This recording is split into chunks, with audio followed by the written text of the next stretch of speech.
साहब, जरा मुझे टीवी का रिमोट तो पकड़ाना, अब मुझसे उठा नहीं जा रहा और आईपीएल शुरू होने वाला है। हाँ। क्या जीजा जी, सामने पड़ा रिमोट भी आपसे उठाया नहीं जा रहा? सारा दिन बस टीवी देखते रहते हो। मैंने कितनी बार कहा है कि आप मेरे साथ ऑफिस चला करिए। अच्छा बेटा, अब हमारे ये दिन आ गए कि तुम सिखाओगे हमें। अरे जाओ जाओ, अपना काम करो। दीपक जानता था कि उसकी बातों का मुरारी लाल पे कोई असर नहीं पड़ने वाला। फिर वो वहाँ से चला जाता है। बड़ा आया था मुझे ज्ञान बांटने। फिर मुरारी लाल टीवी देखने में मग्न हो जाता है।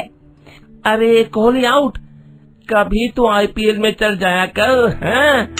मुरारी लाल पैसे और मौज मस्ती से बढ़कर दुनिया में किसी और चीज को अहमियत नहीं देता था।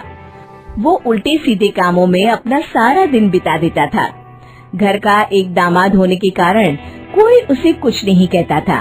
फिर एक दिन मुरारी लाल अपनी सास से कहता है, अरे सासू माँ, आज मैं बाजार जा रहा हूँ, एक लैपटॉप लेने की सोच रहा हूँ। अब मुझे कुछ पैसे चाहिए, मैं कुछ नया काम शुरू करने की सोच रहा हूँ। ये तो बहुत अच्छी बात है दामाद जी, तुम रुको, मैं अभी पैसे लेकर आती हूँ। फिर वो तिजोरी से पैसे निकालकर मुरारी लाल को दे देती है। मुरारी लाल सारे पैसे जेब में डालकर वहाँ से चला जाता है। शाम को मुरारी लाल सोफे पर बैठा पबजी खेल रहा होता है। हाँ हाँ, बस बस भाई, थोड़ा और आगे जा। रुक रुक, मैं अभी आ रहा हूँ। अचानक कमरे में मुरारी लाल की पत्नी सावित्री आ जाती है। तो ये है आपका लैपटॉप। उफ, आप तो मेरी माँ से कहकर गए थे कि मैं लैपटॉप लेने जा रहा हूँ, कोई नया बिजनेस शुरू करना है।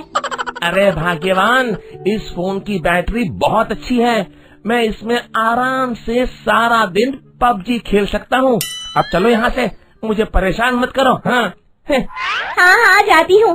वैसे भी मुझे पत्थर से सर फोड़ने का कोई शौक नहीं है। फिर सावित्री गुस्से में वहाँ से चली जाती है। इस घर में एक से एक नमूने हैं, जिसे देखो मेरे पीछे पड़ा रहता है।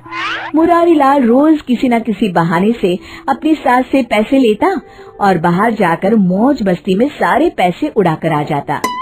एक दिन उसके ससुराल का पुराना वकील उनके घर आता है और मुरारी लाल की सास से कहता है, माँ जी, मैं अगले हफ्ते प्रॉपर्टी के सारे पेपर बनवा कर ले आऊंगा और दीपक बेटा के दस्तखत करवा कर सारी प्रॉपर्टी उसके नाम करवा दूंगा। मुरारी लाल वहीं पास में खड़ा वकील की सारी बातें सुन लेता है। तो ये बात है, सारी प्रॉपर्टी उस बेवकूफ दीपक के नाम हो जाएगी, लेकिन मेरा नाम भी मुरारी लाल है, मैं ऐसा नहीं होने दूंगा। अगले दिन हरिया वकील के साथ सारे कागज तैयार करवाकर मुरारी लाल के पास आ जाता है।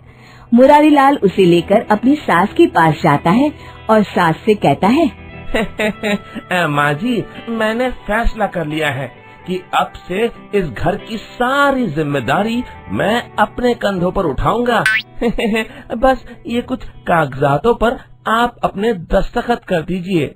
अरे बेटा मुरारी, इसी दिन का तो मुझे कब से इंतजार था। आज मैं बहुत खुश हूँ।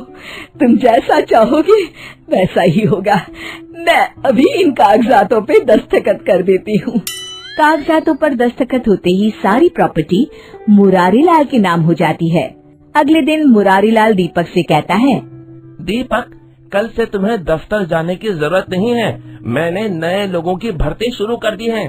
तुम अपने लिए कहीं और नौकरी ढूंढ लो, और हाँ, रहने के लिए भी कोई दूसरी जगह देख लो। तभी वहाँ मुरारी लाल की सास आकर कहती है, ये सब तुम क्यों कर रहे हो बेटा मुरारी? मुझे तुमसे ये उम्मीद नहीं थी। हम तो तुम्हारे अपने हैं।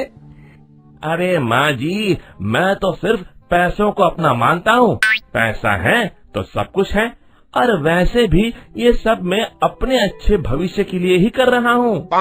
तभी मुरारी लाल की पत्नी सावित्री गुस्से में कहती है, सुनो जी, मेरी माँ और भाई अगर इस घर को छोड़कर जाएंगे तो मैं भी उनके साथ अपने बेटे को लेकर चली जाऊंगी। आप अच्छी तरह से सोच लीजिए। लेकिन सावित्री की बातों का मुरारी लाल पर कोई असर नहीं पड़ता। उसके सर पर तो दौलत का नशा सवार होता है। हाँ, ये तो और अच्छी बात है।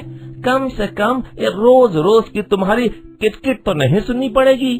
अगले दिन दीपक सभी को लेकर वहाँ से चला जाता है। फिर मुरारी लाल उस घर में अकेला रहने लगता है। कुछ दिन तो उसके मजे से गुजर जाते, लेकिन धीरे धीरे उसका अकेलापन उसे काटने को दौड़ता है। वो समझ जाता है कि परिवार के बिना जिंदगी जीने में कोई मजा नहीं है। उसे अपनी गलती का एहसास होता है। फिर मुरारी लाल अपनी पत्नी के पास जाकर उससे माफी मांगता है और सब लोग उसे माफ कर देते हैं। तभी मुरारी लाल का साला कहता है, जीजा जी माफी मांगते अच्छे नहीं लगते। इस काम के लिए हम साले हैं ना। शिक्षा, हमारे रिश्ते पैसों से कहीं अधिक मूल्यवान होते हैं। हमेशा